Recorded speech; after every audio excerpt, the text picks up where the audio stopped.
Taylor Walker Fit Kitchen. Tonight I'm going to make for you an awesome Southwest black bean burger. It's the perfect weeknight meal for your family, for dinner, or even great for a barbecue, or for those if you have friends that don't eat meat, but I promise you, you'll never miss that cheeseburger. So what I have here is 1 can of black beans. They've been washed, rinsed, and dried. That is probably the hardest part, because I then had to use some muscle and mash these bad boys down. But that's it. That's all you do. No salt, no pepper, no nothing. Now let's build our burger. First I have half of a red pepper cut really, really small. So that's red pepper.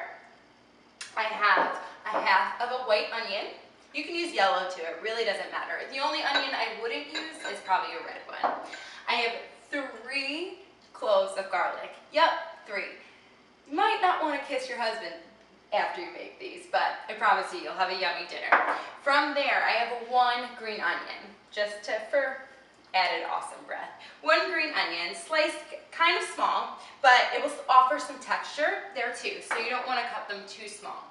And then last but not least, for more of a Southwest kick, is our cilantro. All I did was just pull a nice bunch of cilantro off my leaves and chopped them down. So I'm going to throw those right in there. And I'm going to get mixing.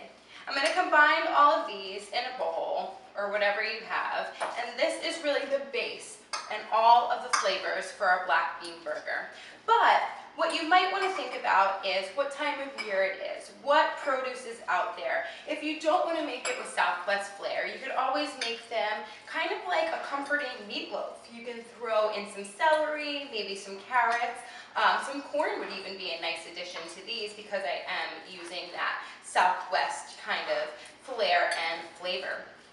Now that I have all of this mixed together, I'm going to start with my binders. First I have 1 whole egg and an egg white mixed together. I'm going to dump that right in there. And next, instead of breadcrumbs, you've seen me probably use quinoa for my meatballs. But what I'm going to use is half a cup of oats that I've ground down in the food processor. So they give that nice grainy consistency of a breadcrumb, but without all the calories. And of course, the added benefit of them being oats. So I'm going to drizzle those in there. I'm going to test them out. I have a half a cup, but I'm going to test them first just to make sure they're not too dry.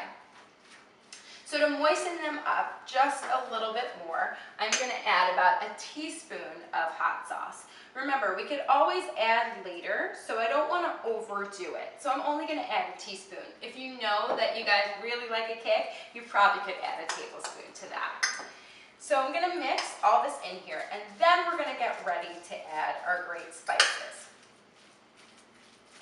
I think I can use a little bit more. It's really dependent on how runny your beans are. If you didn't have time to let them dry fully, then they might be a little bit more runny in consistency. So you just have to be patient with it and add them a little bit at a time. You just don't want them to be overly dry either, because there's probably nothing worse than biting into a veggie burger that actually tastes like cardboard.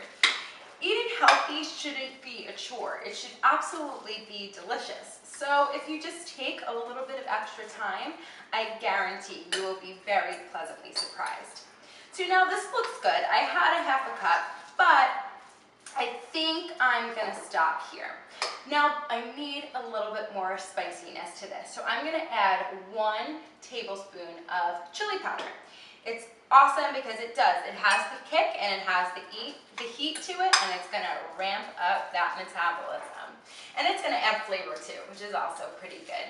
You want to make sure that when you are adding a heavy spice like that, that you really mix it all the way through. You don't want one burger to be super spicy and peppery and then one to be bland. So make sure you mix that really well. And from here, I'm going to add some paprika, about a teaspoon or so. You don't want the spices to really be competing, but you want them to complement each other. So that was about a teaspoon of paprika.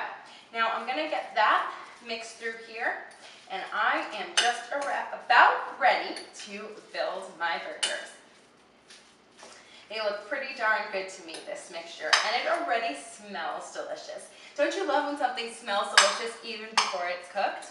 So now this mixture will yield about 4 or 5 black bean burgers, but I'm going to start with 2. So what you need to do is get a handful of mixture in your hands, get down and dirty, and you make them like any other meat patty or burger patty. If you find that you still have a little bit of a runny burger, just add a little bit more of that oat mixture or breadcrumbs, whatever you decide to use. So from here, I make my patty. I have coconut flour in here, which is an awesome complement to these burgers, and it only has about 6 carbs in one serving, and we're not even using a full serving here. So you're just gonna go one side and the other side. This will just give us a nice base when we cook them on the stove. Now that I have my patties ready to go, you have 3 options of cooking these burgers. I'm going to do them stovetop, and it really gets a nice crust on the outside from the coconut flour. But you can do them in the oven at about 375 for 10 minutes each side. So that's 20 minutes, one side and then the other. Or if you're having a cookout, grill them on the grill by all means. But just make sure that you put a piece of tin foil down and oil it before you throw these bad boys on. So now I have 2 patties ready to go. I have my oil on a medium-high heat, and I'm just going to throw them in.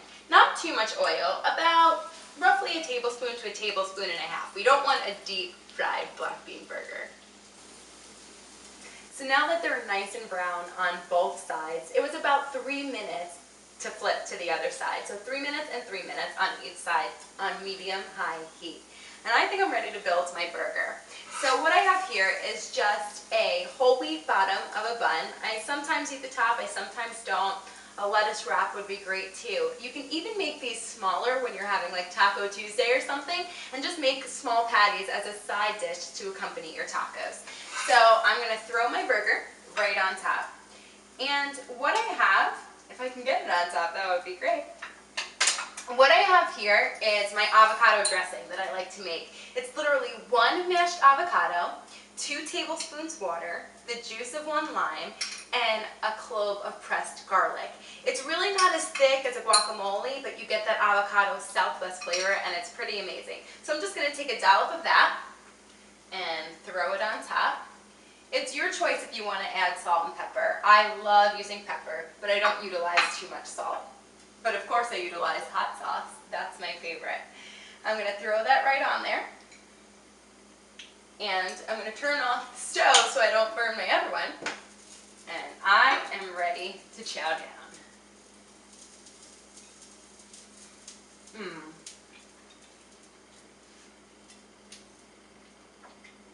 Awesome. Those Southwest flavors kind of kick in the face. I was really reluctant to try these when I first made them because I did not think that they would be as delicious as they are. I can't wait for you to try these at home. Again, follow me on Pinterest, Instagram, and Facebook, all at Taylor Walker Fit. Thanks again for watching, and comment below. Let me know what you think of these burgers.